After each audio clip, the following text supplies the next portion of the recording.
Good morning, everyone. Thank you for joining us today for the IASFAA Community Outreach Series webinar today that's on verification. In just a second, I'm going to turn it over to our presenter, Melissa Smith from the University of Dubuque, and I think she's got a great presentation today for you in going through the verification process. I think there'll be a few other attendees that are going to be coming on here over the next few minutes. We had 92 register for this webinar, which is awesome. Because of having that many that have been registered, what we're going to do, if you have questions throughout the presentation, please use the question pane that you see. And what I'm going to do is, as Melissa is presenting, I'm going to monitor that and try to interject in with the questions that you have as we're going through this presentation. If I forgot to mention, my name is Eric Danielson with ICANN. I am this year the chair of the IASFAA Community Outreach Committee, and really encouraged by how many people have responded to registering for this second webinar presentation that we're offering on verification. So thank you very much for attending. And again, if you have questions throughout, I'm going to monitor those as we go through the presentation. Just please use the question pane that you have. Should be, I think, on the right hand side of your of the presentation that you can utilize. And Melissa, I'm going to turn it over to you. Thank you very much for presenting today. All right. Well, thanks for the introduction, Eric. As he mentioned, I work for the University of Dubuque. One of my primary job functions is completing the FAFSA verifications, and hopefully we can share some information about that process so that you can help students and their families overcome this and get moving on with their college career like they want to. So without further ado, what is verification? So simply, verification confirms the accuracy of the information entered on the FAFSA. Think of it as an audit process. Auditors make sure information submitted to taxing authorities is correct. Well, colleges make sure the information submitted on the FAFSA is correct. Every year, about 30% of FAFSAs are selected by the Department of Education for this process of review. The Department of Education will not reveal their selection criteria. While some FAFSAs are randomly selected, others have some big red flags that I want to kind of point out so that maybe they can be avoided. First of all is rounding to the nearest dollar. Many times I've seen a parent that may make $40,000, they enter the census on, and all of a sudden they make $4 million, which is a big red flag. Another red flag is taxes paid. So rarely does a tax filer pay more in taxes than what they actually earn. And the final red flag that I see, so you have parents that are married and their wages equaled $100,000. It's very unlikely that each parent made $50,000 exactly. So having those tax forms in front of you, entering the correct dollar amount, rounding to the nearest dollar is really important. Now, the good news is that there have been improvements to conditional logic within the FAFSA that catches errors as they are being made. So that's really good news. Now, some schools verify all FAFSAs that are incoming, especially those of incoming freshmen. The big thing is make sure that students and families don't feel like they've done something wrong. Many times FAFSAs are verified without any changes to the information entered, okay? So then the final question is, can you avoid having a student's FAFSA selected for verification? And the simple answer is no. However, use of the IRS data retrieval tool to transfer tax information into the FAFSA reduces the likelihood of a FAFSA being selected for verification.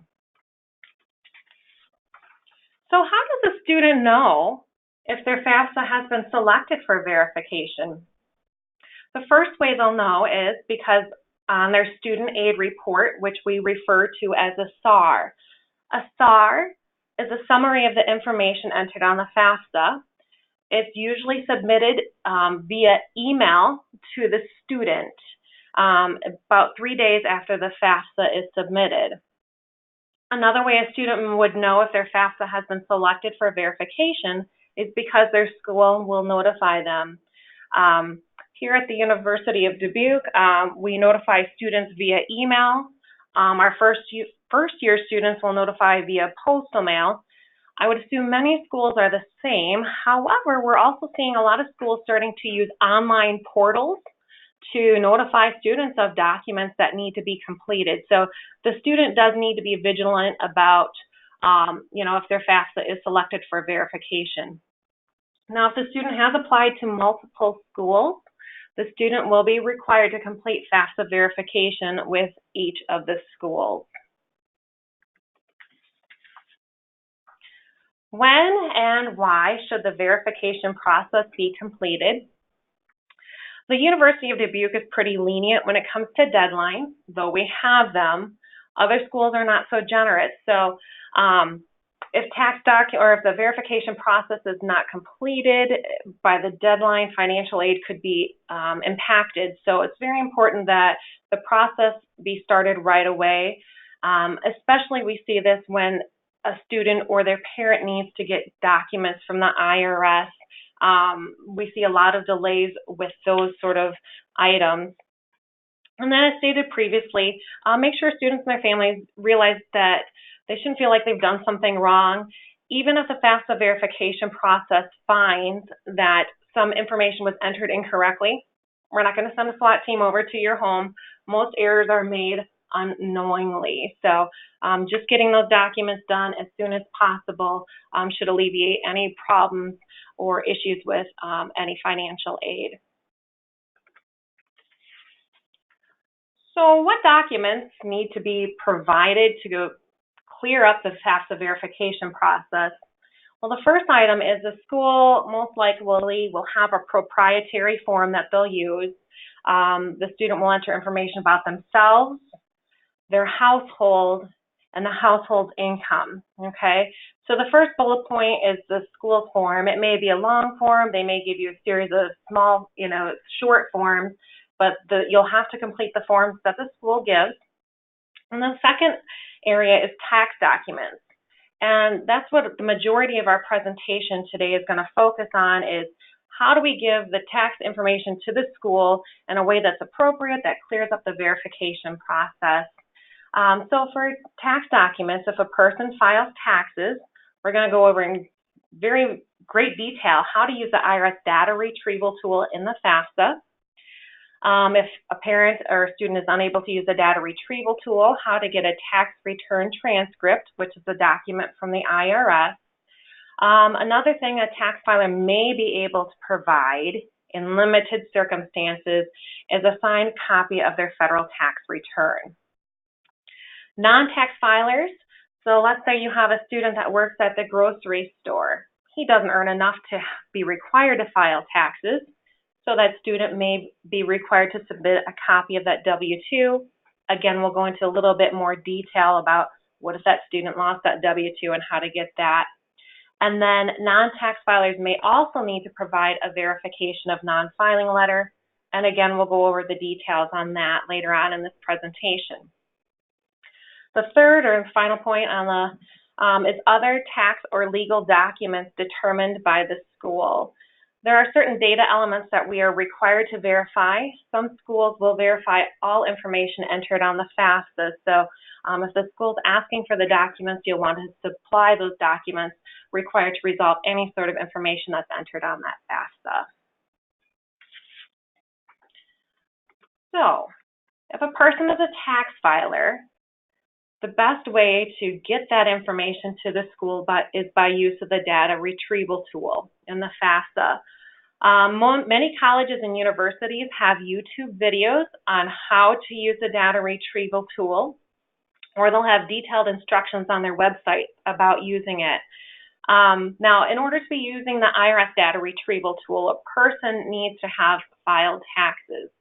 The screen here shows the Department of Education's publication.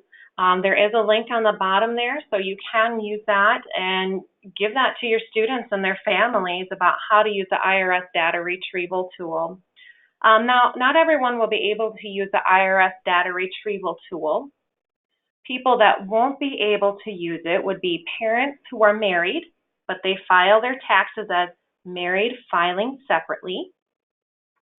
People who are recently married or divorced will probably not be able to use the data retrieval tool.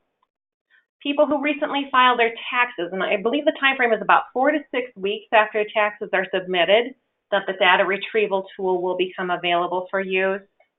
And then undocumented parents will not be able to use, or I guess any undocumented person will not be able to use the IRS data retrieval tool to transfer their tax information. So what does the IRS data retrieval tool transfer?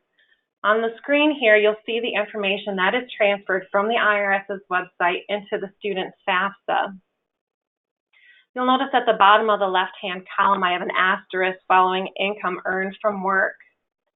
So if a person files their taxes as single or head of household, their income earned from work will automatically transmit into the FAFSA. However, if you have a married couple who filed their taxes as married filing jointly, each of them will have to enter the amount earned from their job. So we'll go into how to use the data retrieval tool. So on the screen here, we've seen a student that has been successful in logging into their FAFSA. You're probably well aware that at any point in time, there are 2 FAFSAs available. Make sure that you are selecting the correct tab. So in this example, we see that the 2020-2021 FAFSA has been selected.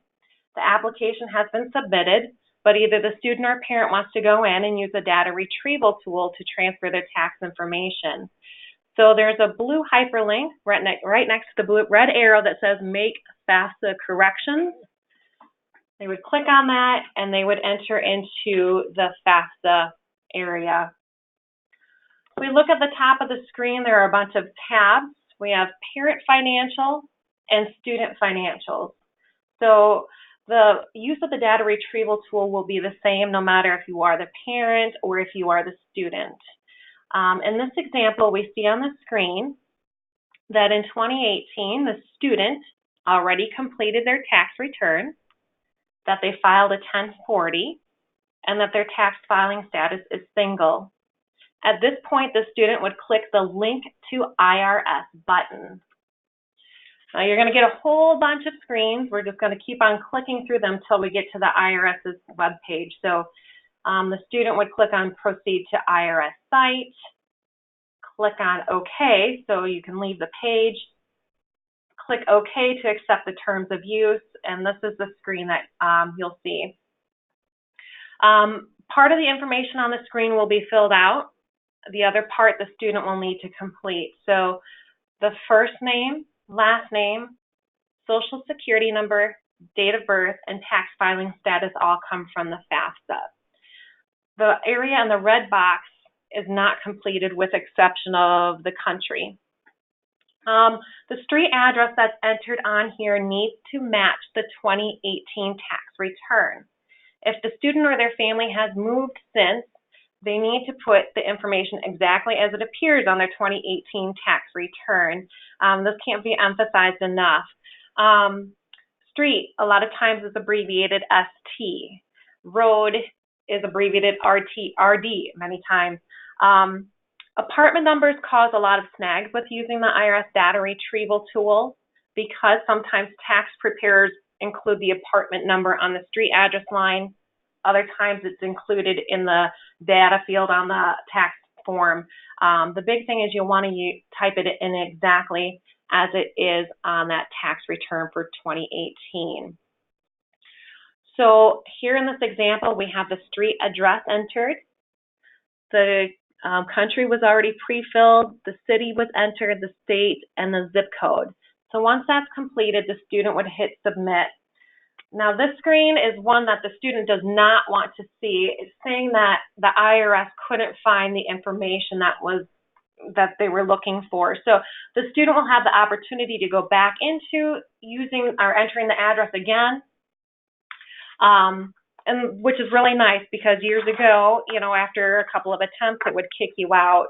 But now users can have multiple attempts to use a data retrieval tool.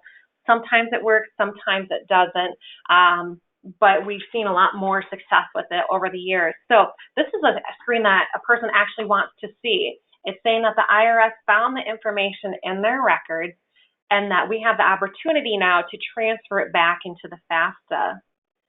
So on the screen, what the student would do is check mark the small box here and then hit transfer now.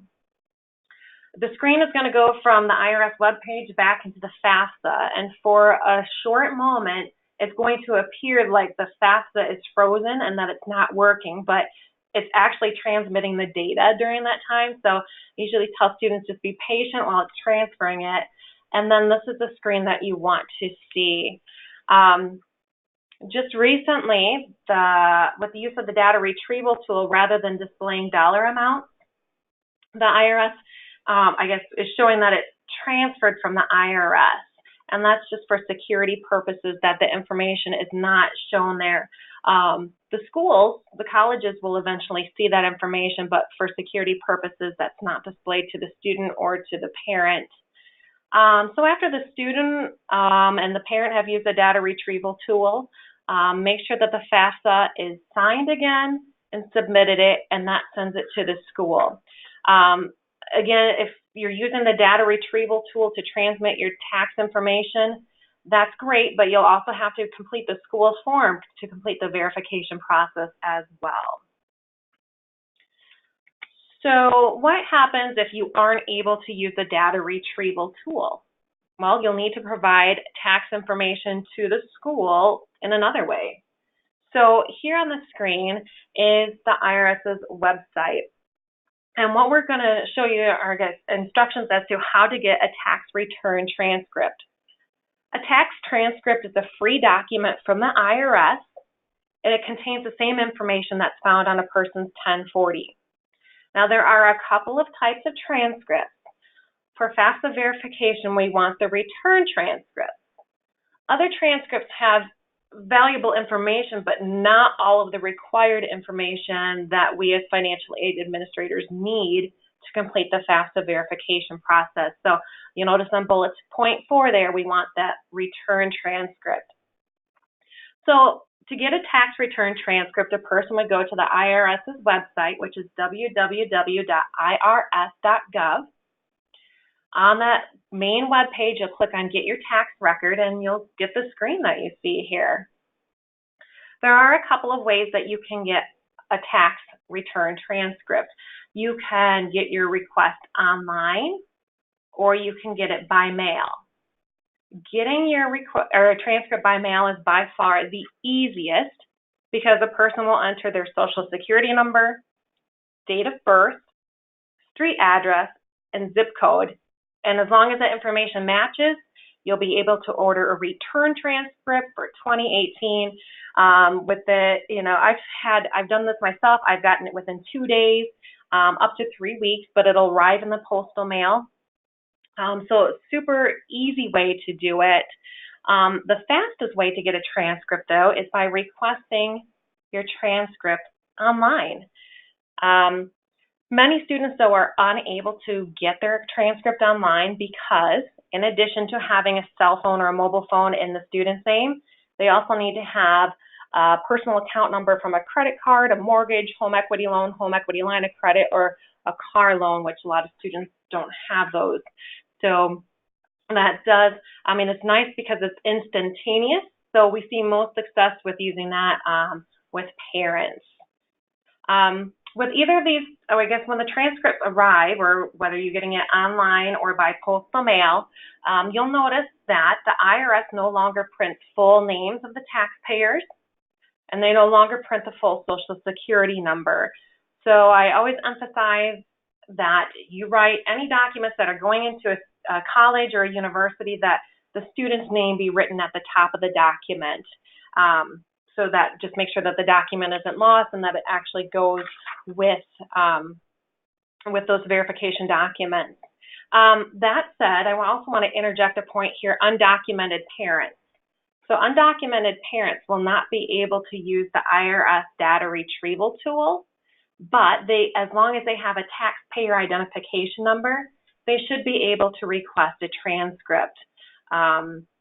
If the undocumented parent does not have a tax identification number, contact the school, and the financial aid office at that school will tell you what documents they require to complete that FAFSA verification process.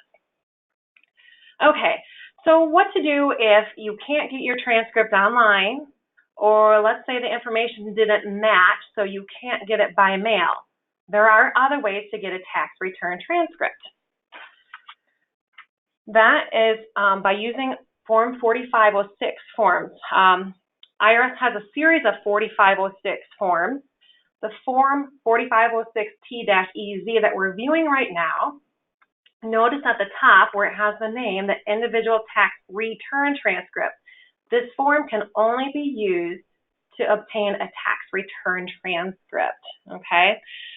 So what a student would do, they would enter their name and their SOCH, or if it's their parents, the parent's name and SOCH, and if the parent's married, the spouse's name and the spouse's SOCH. Box 3, their current name, address, city, state, zip code. And then box 4 says previous address shown on the last tax return filed if it's different from line 3. So the address that the IRS has on file for a person would come from their most recent tax return filed. If a person has moved since then, this is a great way to show that, okay, we've changed addresses, send the transcript to the new address. Line number 5 is a customer file number. This is a new field on the form. It would be used, let's say I've got a student coming here to the University of Dubuque. I would encourage the student to put their student ID number here. That way when that transcript comes with a partial name and a partial social security number, that would be another item that I could use to identify that tax record if the student forgot to write their name on the form before submitting it to the school. Moving down the form, line number 6. So for next year's FAFSA, which is the 2020-2021 FAFSA, we're going to be entering the tax year 2018. Moving on down to the bottom of the form, make sure you check mark the box that says signatory attest. The student would sign and date, or if it's a parent, the parent would sign and date, provide their phone number, and if the parent was married, the spouse and the date as well. I do have a link to the form on the bottom of this page. Some important things to remember.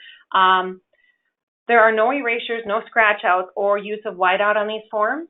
Any of those things, if you erase or scratch out or use whiteout, the IRS will reject that form. Just this semester, we had actually 2 different students. One student forgot to check the signatory attest box. The other student forgot the date. Both forms were rejected. So when completing this form, we want pure perfection. This completed form will be sent to the appropriate IRS processing center. The IRS processing centers are found on page 2 of the form, which were not included as part of this link. So the form will be sent to the appropriate IRS processing center based upon the state of residence of the individual requesting the tax return transcript. And that form will be able to be faxed out, or it can be sent out via postal mail. Now, depending upon how it's sent out, it could take 2 days up to 3 weeks. If the family does not receive the form within 3 weeks, something's gone wrong. Now, the IRS is supposed to send a letter if they're not able to complete the transaction. However, we hear many times students and families don't receive it, or maybe it's just overlooked when it's received, when they get a letter saying, hey, we couldn't complete the transaction. So just have the students and their family watch out for these documents.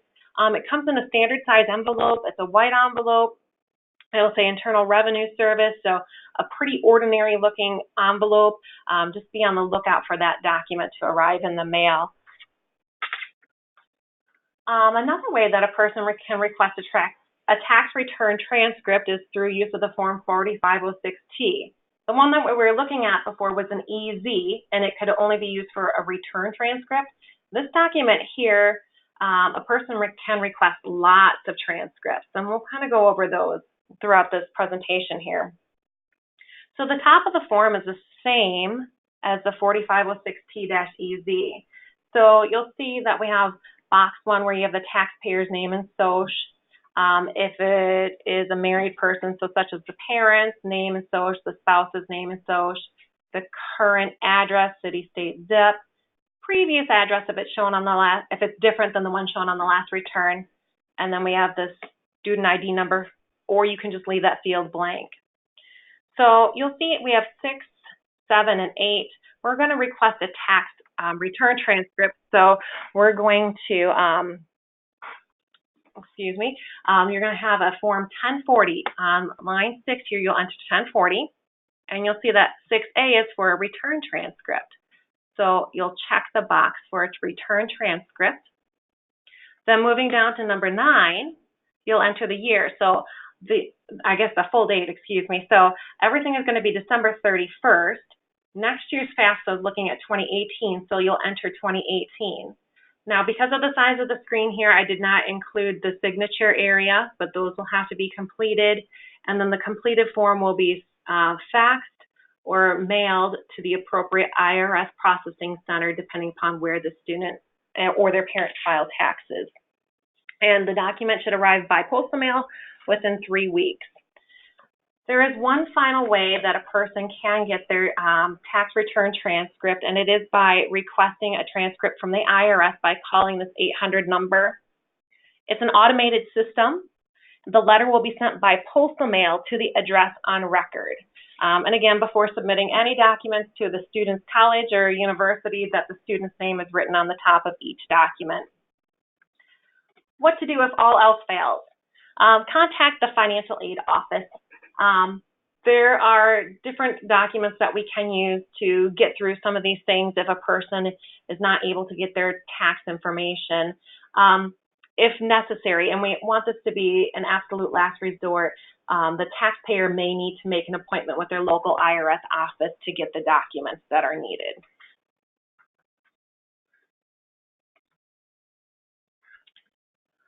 Okay, the next tax document is called a verification of non-filing letter. So a verification non-filing letter basically is a letter from the IRS saying for a certain Social Security number and for a certain tax year, such as 2018, a tax return could not be found. So who needs to submit a verification of non-filing letter? This would be an independent student who did not file taxes, or parents or parents of a dependent student who did not file taxes. Now, the easiest way to get a verification of non-filing letter is by requesting a tax return transcript. Now, I know you're all thinking, well, why would I want to do that? So let's just say a person requests a transcript by mail that didn't file taxes. So they're saying, okay, this is my Social Security number, my date of birth. I want a tax return transcript. Well, if the person didn't file taxes, the IRS won't have any record. So the IRS will mail a letter saying, okay, you asked for a return transcript, but we have no record on file. So this letter is not the verification of non-filing letter, but it's an acceptable substitute. The other way that you can get a verification of non-filing letter is by going back to that form 4506T, which we've seen a couple of times in this presentation. So here we have the form 4506T again. So you'll enter the information on the top, so the name and the SOCH, if married, the spouse's name and SOCH, the current address, previous address, and then what we're going to jump to is line number 7 here, which says verification of non-filing. We'll go to the right-hand side, check mark that box. Box number 9 will have the date 12/31/2018. Sign it, date it, send it by fax or by postal mail to the appropriate IRS processing center.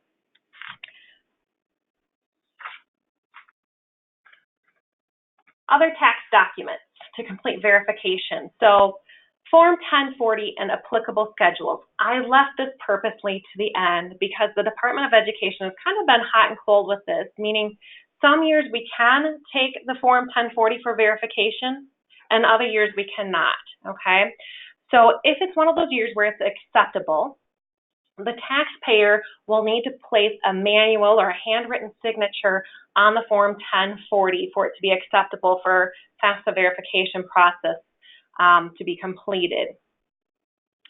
Other tax documents would include W-2s, 1099, or wage transcripts. So a lot of times we'll see, let's go back to that student who worked for the grocery store who didn't earn enough to file taxes, but he does need to submit a copy of his W-2 to the school. A lot of times the student can't locate it or it's been discarded after it was received.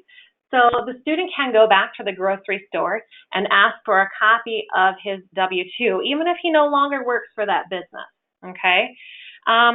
But we've also had instances where that business is closed. It's no longer operational. So in those cases, what we'll have the student do is we'll have them request a wage transcript. I'm going to flip back to the screen that we were just on. The Form 4506T again. Line number 8, or I guess box 8, is for a W-2, which would be a wage transcript. So after the top section of the form is completed, box 8 would be checked. The year would be 12/31/2018. Sign, date, send off to the appropriate IRS processing center. The IRS will mail a letter for that Social Security number. They'll show any of the businesses. They will show all the W-2s that the student would have accumulated or the parent would have accumulated during that tax year. Oops, sorry about that. Let me flip to the correct screen here. Form 1040X. So a 1040X is used by tax filers who had to amend their tax return. So when you use the data retrieval tool or submit a tax transcript, it does not have the amended tax return information. So if you have amended your taxes, a person would need to send in the 1040X to the school. Again, the handwritten signature needs to be on that document.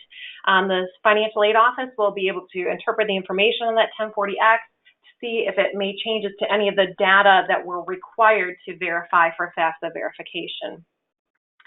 Other tax documents would include a Form 5498, which shows information about retirement funds. If there's a rollover, you'll definitely want to communicate that with the school. And then finally, any other documents required to resolve conflicting information. Now, a point I had in my presentation, which I forgot to mention, is the FAFSA needs to have tax information exactly as it appears on the person's federal tax return. If a person's financial situation has changed, such as a loss of employment, maybe reduced hours, talk to your financial aid office. So the FAFSA has to have information exactly as it is on the tax return, but the school will probably have like a hardship form or a special circumstance form saying, hey, this parent's income in 2018 was this, but for this school year, it's not going to be quite the same. So we can take that into consideration as well. So at this point in time, I'd like to open up open up for any questions that you may have. Eric, do you have any information or any questions that have come up? I haven't seen any come up here lately, so if you do have those questions, please type them out and I will read them off and give them to Melissa. There was one earlier, Melissa, and I waited till the end here because you had talked about it just a few slides ago, and that was somebody had asked if a undocumented parent could get a verification of non-tax filing, paperwork, and you had mentioned they can't without Social Security number, or, I-10 number, in being able to receive that or a tax transcript, and that they should go talk to the colleges if they didn't have that. When the family does go and talk to the colleges and the college finds out that the family made enough to have to file, could you explain a little bit about the process or what has to be done from there? Okay. Well, I think even regardless of if a person is documented or undocumented. We do have situations arise where the student earned over the threshold or the parent earned over the threshold and they have not yet filed taxes. Again, it's going to kind of come back on the school as to what they'll accept at that point in time. There are a lot of different circumstances surrounding why a family might not have filed their taxes. A lot of times some, students will be like, oh, I didn't know, or someone else told me, but, we'll pull out the 1040 instructions and it shows the income thresholds and, okay, all right. So, I would kind of talk to the school, see what information they would require to complete the FAFSA verification. You can always go look at the 1040 instructions as well. They will show the income thresholds.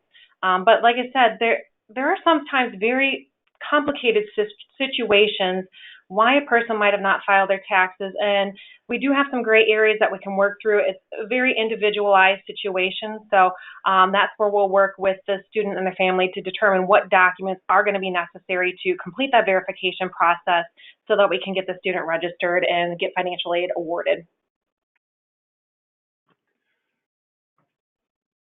Safe to say, though, Melissa, that in a lot of cases, if they've made enough to have to file, more than most cases, that would need to be rectified first, that they would need to file taxes before the students could get financial aid? Yep. You're spot on. Anybody else? Any other questions that you have out there for those attending? Any questions for Melissa?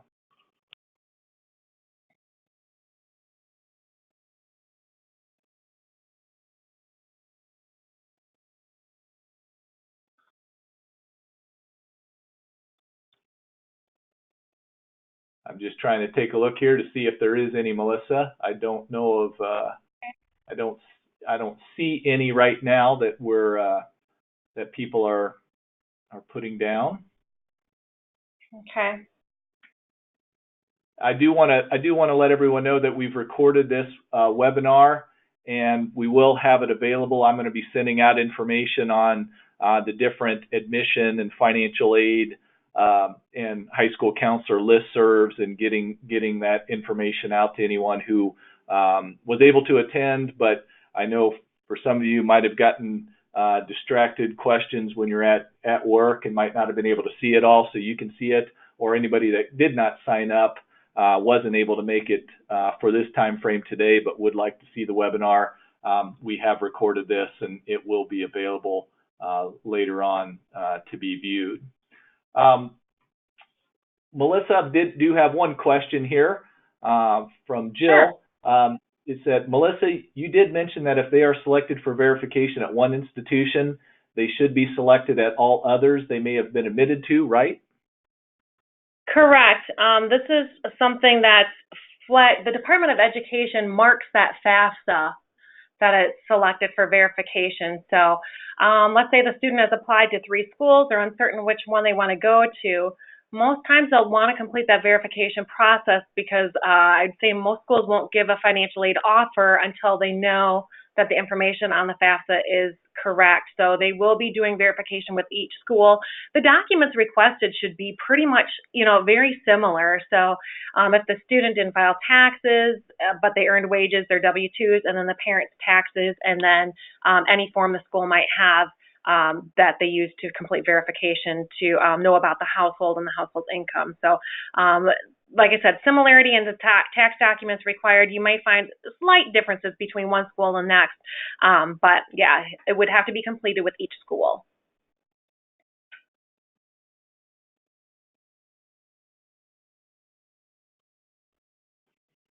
Any other questions before we end the webinar today? Any other questions at all?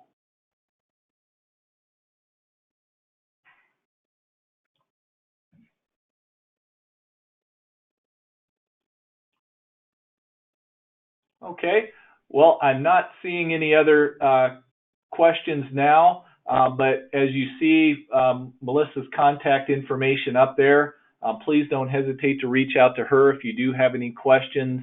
especially for those of you that are dealing with students directly. If you have anything that comes up later on down the road through this verification process, I know Melissa would be happy to help anyone out, Sure. any questions that she can, or guide you in the right direction. Absolutely.